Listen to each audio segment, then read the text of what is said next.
শুভ দুপুর বন্ধুরা। চাদর জড়ানো দেখে বুঝতে পেরেছেন কতটা ঠান্ডা পড়েছে।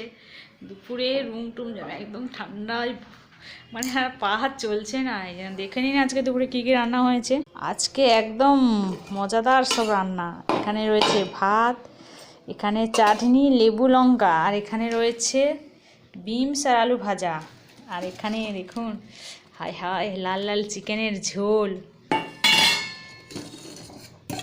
এই যে লাল লাল চিকেনের ঝোল, ওই যেমন ঠান্ডা হয়ে যাবে বলে সব একসঙ্গে আমি গুছিয়ে রেখে দিয়েছি। কেমন হয়েছে জানাবেন একবারে। লাল লাল চিকেনের ঝোল আর যে বিনস আর আলু ভাজা, চাটনি, লঙ্কা সব একসঙ্গে গুছিয়ে রেখে দিয়েছি, কারণ সবার খাওয়া হয়ে গেছে। দেখুন কেমন হয়েছে।